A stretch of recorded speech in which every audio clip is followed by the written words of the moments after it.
kita melihat ternyata hubungan Tuhan itu erat dengan keluarga yang bahagia. Nggak bisa dipisahkan.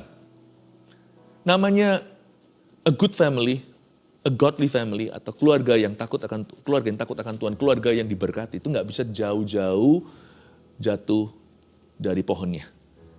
Pohonnya Tuhan Yesus, buahnya keluarga yang harmonis.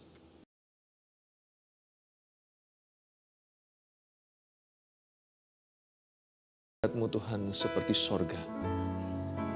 Engkaulah perbedaan sebelum dan sesudah.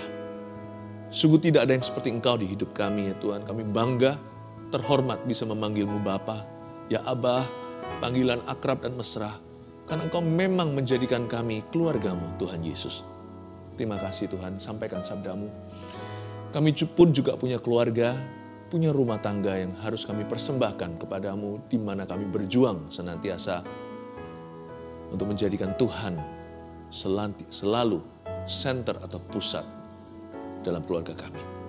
Terima kasih Yesus, jadilah Allah kami, Tuhan kami, Raja kami dalam segala sesuatu. Sembunyikan hamba-Mu di balik salib-Mu yang mulia. Dalam nama Yesus, haleluya. Amin. Praise the Lord, puji Tuhan. Saya didedikasikan saat teduh bersama hari ini. Kita bicara soal keluarga ya. Karena keluarga itu penting sekali. Buat apa kita itu sukses kalau rumah tangga kita seperti neraka rasanya. Makanya itu, membangun keluarga yang harmonis adalah sebuah pesan di hati Tuhan yang saya ingin bagikan. Buka bersama dengan saya di Kolose pasal 3 ayat 18 sampai 25. Surat Paulus kepada jemaat di Kolose kali ini membahas hubungan antara anggota-anggota rumah tangga. Saya bacakan dulu. Ayat 18, hai istri-istri tunduklah kepada suamimu, sebagaimana seharusnya di dalam Tuhan. Hai suami-suami kasihilah istrimu, dan janganlah berlaku kasar terhadap dia. Hai anak-anak, taatilah orang tuamu dalam segala hal, karena itulah yang indah di dalam Tuhan. Hai bapak-bapak, janganlah sakiti hati anakmu, supaya jangan tawar hatinya. Hai hamba-hamba, taatilah tuanmu yang ada di dunia ini dalam segala hal. Jangan hanya di hadapan mereka saja untuk menyenangkan mereka, melainkan dengan tulus hati karena takut akan Tuhan. Apapun juga yang kamu perbuat, perbuatlah dengan segenap hatimu seperti untuk Tuhan dan bukan untuk manusia. Kamu tahu bahwa dari Tuhanlah kamu akan menerima bagian yang ditentukan bagimu sebagai upah. Kristus adalah Tuhan dan kamu hambanya. Barang siapa berbuat kesalahan, ia akan menanggung kesalahannya itu karena Tuhan tidak memandang orang. Keluarga itu kan kompleks ya. Hubungannya bukan hanya satu sisi, tapi segala arah. Jangankan tambah anak, suami istri berdua aja bisa komplikasi.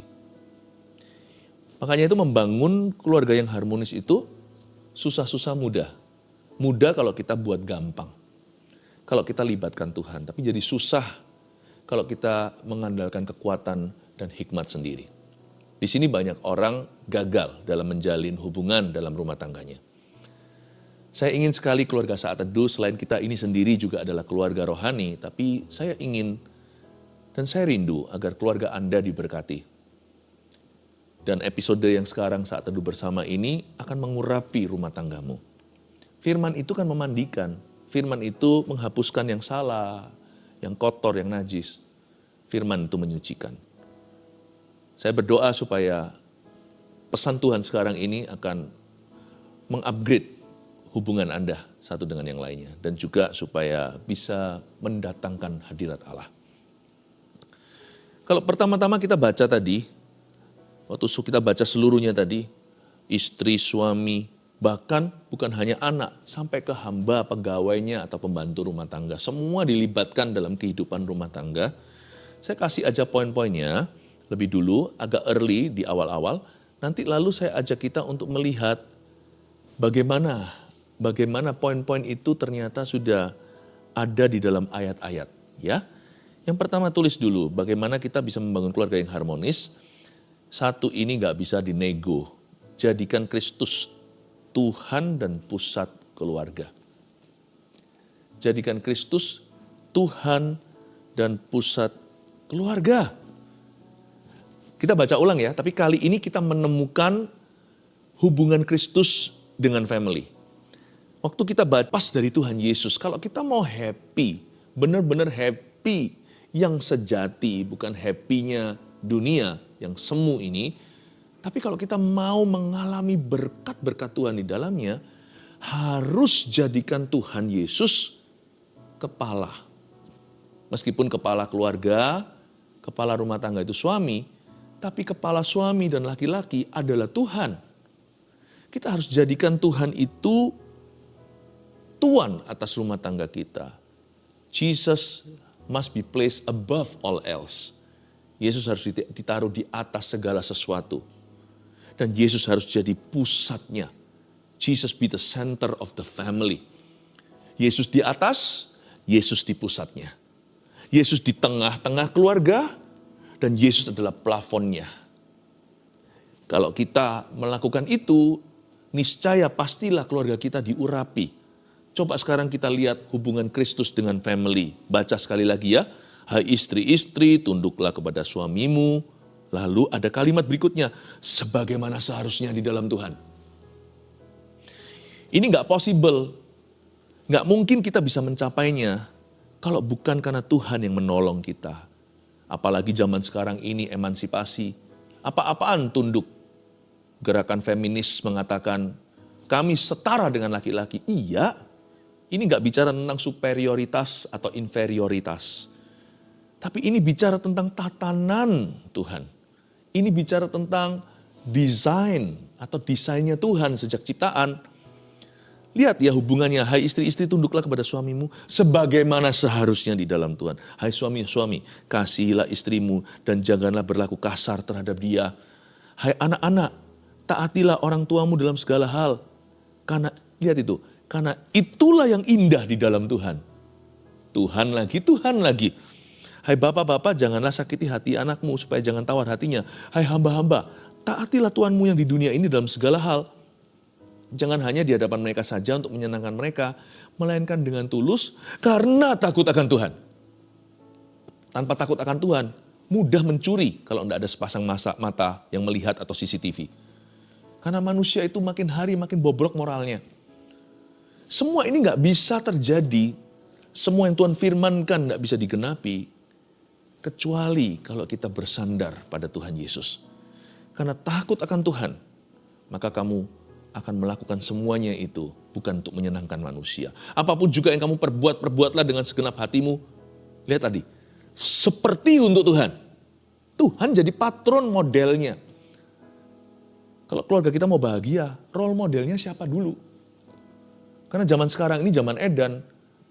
Yang namanya patron keluarga itu berubah-ubah. Seenak gua. Tergantung siapa yang bicara. Semua disesuaikan dengan keinginan manusia. Sudah nggak ada lagi patokan. Tapi di sini dikatakan apapun juga yang kamu perbuatlah dengan segenap hatimu seperti untuk Tuhan. Dan bukan untuk manusia. Kamu tahu bahwa dari Tuhanlah kamu akan menerima. Wow, ada kata dari Tuhanlah kamu akan menerima. Keluarga itu bisa betul-betul harmonis, bahagia, dan mengalami Tuhan di dalamnya. Bahkan mengalami penggenapan janji kalau kita itu mengakui bahwa Tuhan itu sumber segala sesuatu di dalam family itu. Kamu tahu bahwa dari Tuhanlah kamu akan menerima. Dari Tuhan kamu akan menerima. Bagian yang ditentukan bagimu sebagai upah. Kristus adalah Tuhan. Lihat itu. Kristus adalah Tuhan. Dialah majikan. Dan kamu adalah hambanya. Kecuali kita mengakui bahwa dialah majikan kita, sangat mudah seorang ayah abuse, seorang laki-laki abuse istrinya. Kita bisa main kasar, KDART, kekerasan dalam rumah tangga. Ya. Bisa aja terjadi karena dia merasa dia yang memiliki. Tapi kalau dia mengakui bahwa istrinya itu adalah putrinya Tuhan Yesus, dia nggak akan ngawur. Itu titipan. Atau sebaliknya juga sama.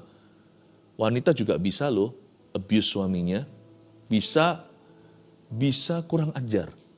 Kalau dia nggak bisa melihat bahwa suaminya itu adalah perwakilan Tuhan, dia bisa berani naik ke kepala. Ya, dan juga anak-anak kecil yang biasanya paling gampang dilecehkan. Tapi kalau kita menyadari bahwa mereka semua adalah titipan ilahi, kita nggak berani. Apalagi anak-anak juga harus tahu orang tua itu kan sementara. Kalau sama-sama sehat biasanya papa mama dulu yang meninggal dunia. Gak selama-lamanya loh mereka punya ayah ibu. Kita itu harus menghargai dan menghormati mereka. Kristus adalah Tuhan, dia adalah majikan. Dan kamu adalah hambanya. Tadi kita baca ya, sekilas semuanya ya, dengan cepat kan. Waktu saya bacakan yang pertama kali tadi kan hanyalah lalu lintas, lalu lalang begitu saja. Tapi waktu saya sudah kasih poinnya, kita melihat ternyata hubungan Tuhan itu erat dengan keluarga yang bahagia. Nggak bisa dipisahkan.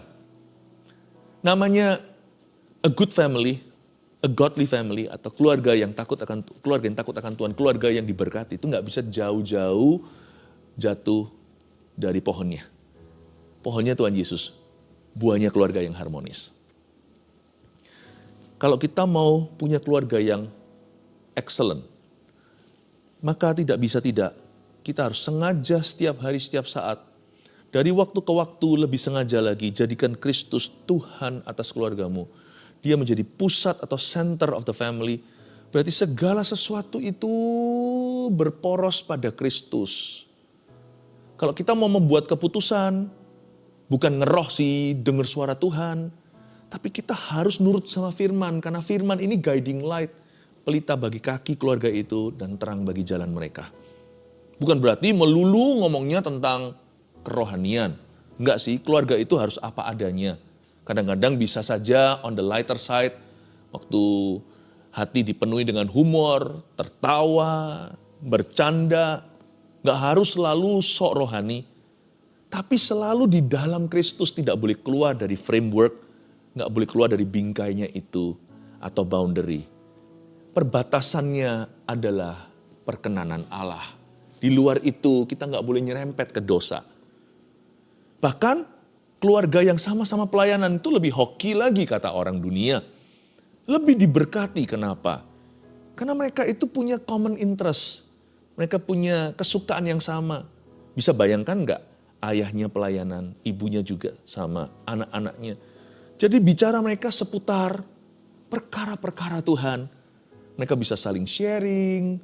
Terjadi apa dalam pelayanannya di dalam gereja yang saya gembalakan, Gereja Mawar Syaron Pecinta. Ada juga yang papanya seorang CGL atau cell group leader. Anaknya juga sama, tapi di youth atau di children ministry-nya atau di pelayanan anak-anak. Di tempat kami namanya gereja anak. Bisa nyambung bicaranya meskipun jemaat yang dipegang beda usia. Seperti ada sebuah bonding ekstra.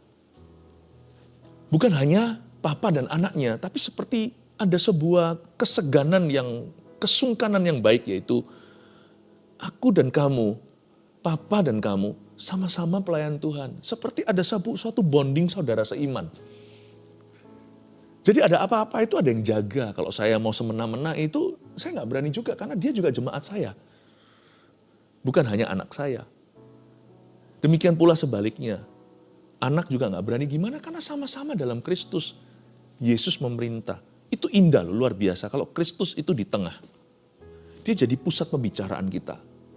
Kadang-kadang kalau kita nggak bicara melulu tentang kerohanian, dia menjadi pusat perhatian. Besi menajamkan besi, anggota keluarga yang takut akan Tuhan saling menjaga sesama anggotanya. Oh haleluya. Kalau Anda baca tadi bersama dengan saya, bisa lihat kan hubungan eratnya antara Tuhan Yesus dengan a blessed family. Saya kasih nomor 2 sekarang ya. Gampang kok, ini praktis untuk diikuti. Apa yang saya sampaikan ini applicable, aplikasi. Sangat-sangat mudah untuk diterapkan. Membangun keluarga yang harmonis, pertama kan jadikan Kristus Tuhan dan pusat keluarga. Itu dulu. 2, kenali dan pentingkan bahasa kasih anggota keluarga. Jangan ngotot bahasa kasihmu yang dipaksakan. Jangan memaksakan kehendak atau mementingkan diri. Harus win-win solusi. Solusinya harus saling memenangkan. Bukan saling mengalahkan atau saling menjatuhkan. Hati-hati kalau saling menggigit nanti saling menghancurkan. Kenali dulu bahasa kasihnya, pasangannya apa. Beda sama kita. Ada orang tertentu bahasa kasihnya love language-nya adalah pemberian. Dia susah kalau disuruh ngomong I love you. Tapi lewat apa yang dia berikan itu dia sudah mengekspresikan. Ada juga yang bahasa kasihnya adalah melayani. Dia nggak bisa bilang ku cinta padamu, tapi dia sering sekali siapkan makanan. Adalah cara-caranya untuk melayani anggota keluarganya. Tapi ada yang bahasa kasihnya itu kata-kata kalimat. Udah, apa-apa sangat mentah. Aku butuh dengar I'm sorry. Pokoknya saya itu harus mendengarkan I love you atau aku cinta padamu. Misalkan kalau ini sang wanita atau istrinya berkata, sayangku, atau nggak tahu panggilnya apa ya, panggil nama atau papa. Kadang-kadang ada suami istri yang saling memanggil papa dan mama. Papa sayang nggak sih cinta sama mama? Kamu cinta nggak sama aku sih? Yang lakinya kan lagi bete, mungkin lagi kurang baik moodnya. Mungkin di kerjaan ada banyak stresnya, lalu dia berkata, ngomong apa sih? Kalau nggak cinta masa? Lalu mulai beberkan bukti. Gini, aku hidupi kalian. Aku komitmen sama kamu. Enggak, gini loh bos. Yang dia butuhkan itu cuma sekedar satu kalimat, ku cinta padamu. Untuk memberikan sebuah assurance atau kepastian lagi. Dia nggak perlu bukti. Ya, tinggal berkata, iya, ku cinta padamu. Daripada berdebat ria, lalu berantem, lalu nggak ngerti kenapa istriku begitu. Sang istri nangis-nangis. Dia juga tambah nggak mengerti kenapa begitu aja nangis. Padahal sang istri cuma butuh kepastian. Karena bahasa kasihnya perempuan nggak semua perempuan ya, tapi ini hanyalah ilustrasi. Bahasa kasih sang wanita memang kebetulan adalah kalimat atau kata-kata. Jangan paksakan, kalau itu yang dia butuhkan, sekalipun itu bukan bahasa cintamu, berikan. Jangan berikan pada orang lain apa yang Anda kira itu baik untuk mereka. Tanya dulu mereka butuh apa. Don't just give a good gift, give the right gift. Jangan kasih hanya kado yang baik. Kado baik nggak tentu saya perlu. Kalau Anda mau tahu apa yang tepat untukku, tanya dulu. Bukan kado yang baik, tapi apa yang kuperlukan. Mungkin sebagian orang perlu mentahannya. Kita kasih barang, bukan itu yang dia butuhkan. Mereka itu perlu bayar tagihan. Tapi ada orang yang punya segalanya, dia nggak perlu itu. Mungkin ada sesuatu yang sifatnya, misalkan anak-anaknya anniversary orang tuanya punya segalanya. Mungkin mereka buat sesuatu yang dari karya tangan mereka. Sesuatu yang istimewa, spesial, yang papa mamanya nggak duga. It's the thought that matters. Atau itu kreativitas mereka yang berharga. Atau pemikiran mereka sungguh-sungguh peras pikiran untuk memberikan apa yang istimewa. Itu yang dihargai oleh papa mamanya yang mempunyai segala-galanya. Nggak tentu apa yang Anda anggap baik itu apa yang dibutuhkan oleh partnermu. Atau sama anaknya, atau sama sebaliknya juga sama orang tua. Ya, nggak tentu. Sekalipun itu mahal. Saya pernah sekali kasih sesuatu yang mahal kepada ayah saya waktu dulu saya masih sekolah. Ya, saya tabung-tabung, saya kasih. Waktu saya berikan itu ya tentunya orang tua saya senang. Senangnya itu karena bukan senang tapi lebih terharu. Tapi saya bisa lihat di matanya kayak aduh sayang sekali. Kamu tabung lama-lama, kamu berikan pada orang tuamu sesuatu yang mereka nggak butuh. Saya bisa lihat loh di mata, bukan kecewa tapi di mata orang tua saya kayak ya udah thank you, terima kasih. Jangan lagi lain kali ya, jangan lagi. Waktu dibuka sorokannya, lacinya, ternyata yang saya belikan itu bukan satu-satunya. Ada banyak barang itu. Ternyata bukan itu yang beliau butuh. Lain kali tanya dulu. Bahasa kasih jangan paksakan. Makanya nggak harmonis. Karena kita mementingkan diri kita. Semua menurut pikiran kita, semua menurut pikiranmu dan pikiranku. Coba ya sekarang kita telusuri lagi yuk. Kita telusuri lagi kenalinya bagaimana suami, istri, anak, hamba Tuhan mengenali bahasa kasih anggota keluarganya. Dan mementingkan itu. Jikalau Anda tidak bisa utamakan, minimal pentingkan. Jangan ditepis dan kata, gitu aja kok. Kamu masa nggak ngerti? Yang penting hati. Jangan gitu. Kalau orang itu pentingkan, dia akan dengarkan. Kalau orang itu pentingkan, dia mau berubah. Jangan tuntut orang lain untuk berubah dulu. Kenali apa yang dia butuhkan. Kenali apa yang anggota keluarga Anda perlukan. Dan belajar kita yang menyesuaikan. Besi menajamkan besi, kita saling menyesuaikan dan saling menajamkan kasih. Coba sekarang saya ajak telusuri lagi, mari kita temukan bahasa kasih yang disesuaikan. Lihat ayat yang ke-18, hai istri-istri, tunduklah kepada suamimu. Mau tahu kenapa? Karena suamimu butuh dihormati. Demikianlah Tuhan menciptakan laki-laki, Tuhan memberikan mereka mahkota. Kalau Anda mau menyinggung seorang teman yang adalah perempuan, kalau Anda mau putus hubungan gampang, cela aja tampangnya. Bilang aja dia gemuk dan jelek. Wah, sakit hati dia. Tapi kalau Anda mau putus hubungan atau mau merusak pertemanan dengan seorang laki-laki gampang. Insult his intellect. Hina aja intelektualnya. Bilang dia bodoh dan sebagainya. Ya, itu akan melukai dia. Karena laki-laki dicipta bukan untuk gila hormat sih. Kalau itu Adam dan Hawa punya daging itu sudah kejatuhan. Tapi laki-laki dicipta untuk dihargai dan dihormati.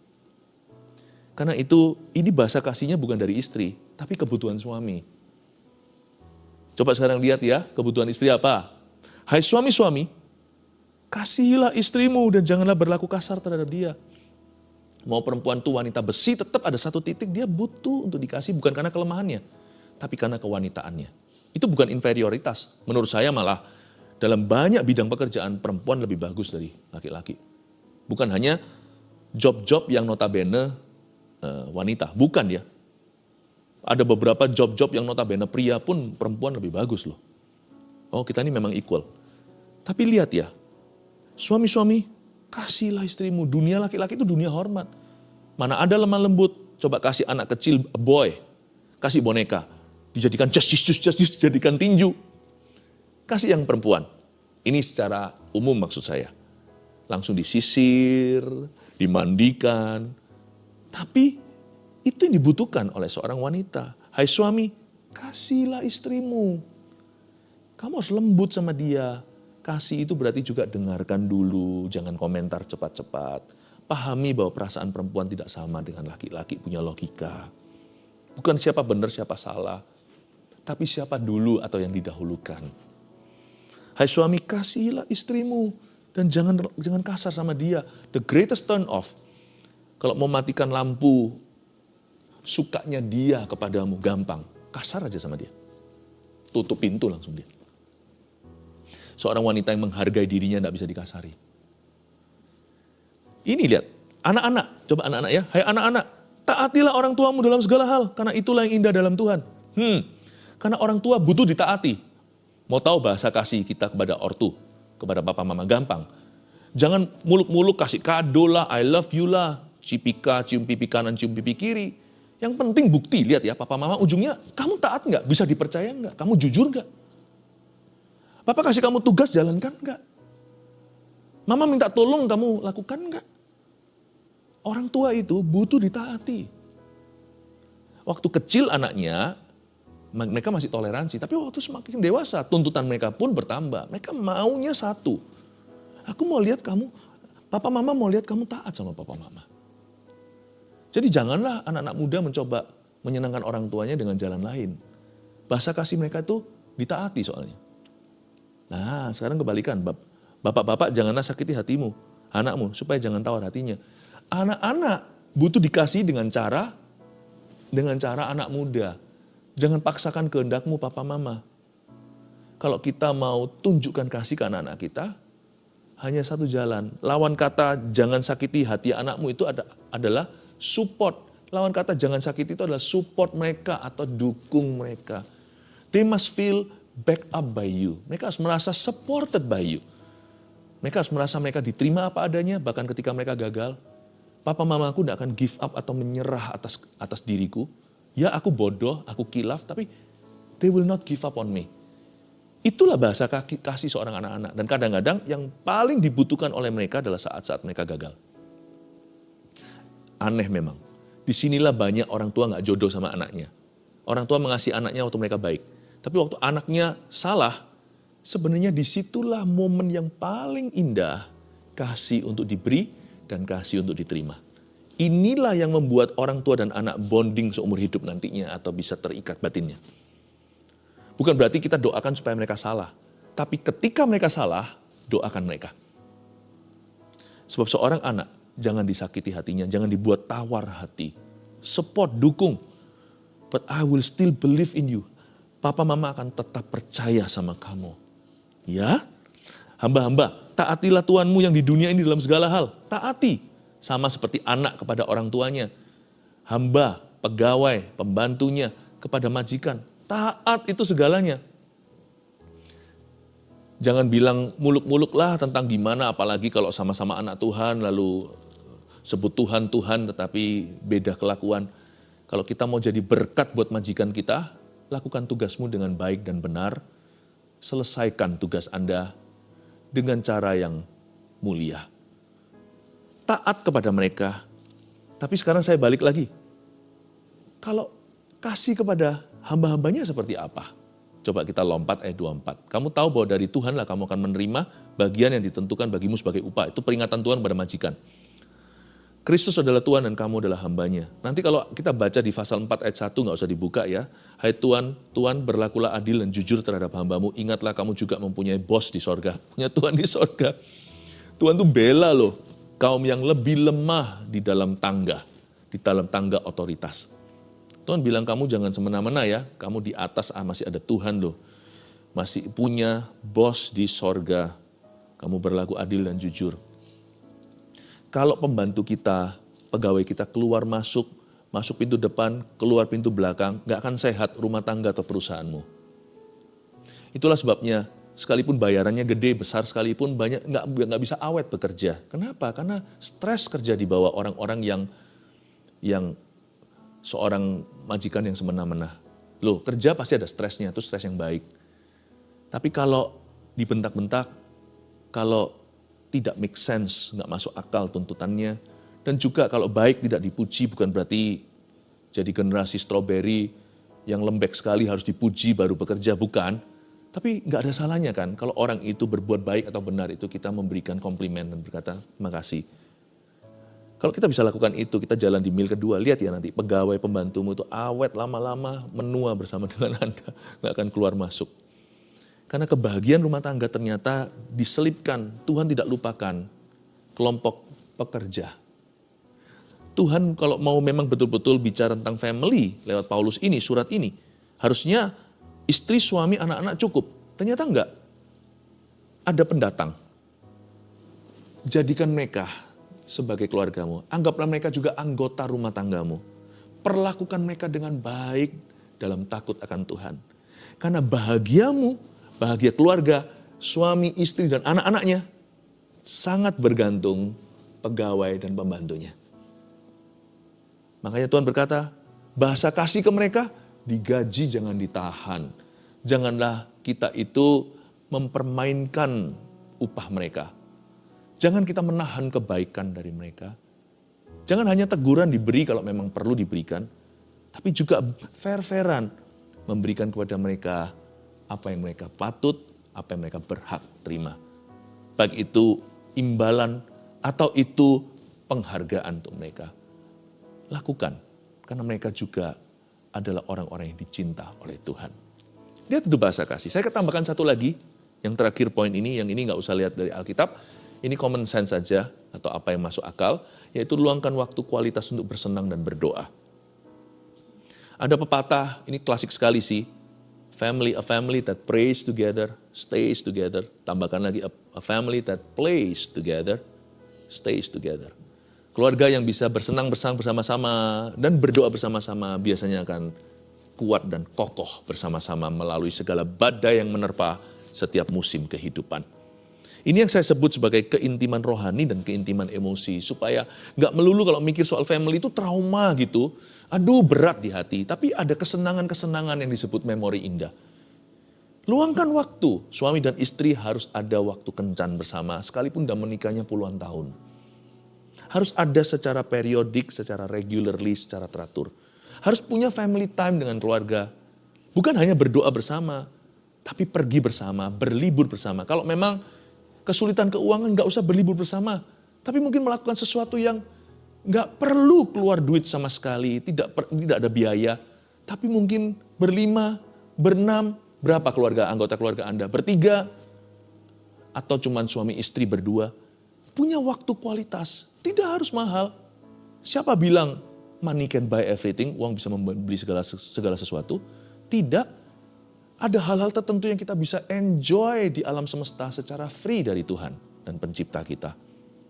Kalau Anda mau menggunakan itu bersama dengan keluargamu, fokus satu dengan yang lainnya, bersenang-senang bersama, saya rasa keluarga ini akan semakin kokoh di hari esok, akan semakin tahan di masa depan. 3 poin ini, catat baik-baik. Membangun keluarga yang harmonis ada 3 tips dari saat teduh bersama hari ini. 1, jadikan Kristus Tuhan dan pusat keluarga. 2, kenali dan pentingkan bahwa bahasa kasih anggota keluarga. 3, luangkan waktu kualitas untuk bersenang dan berdoa. To pray and to have fun. Saya percaya keluarga kita pasti akan diberkati oleh Tuhan. Haleluya. Bapa kami yang di sorga, dan dari Allah Putra, Allah Roh Kudus, damai sejahtera atas rumah tanggamu. Dalam nama Yesus, amin.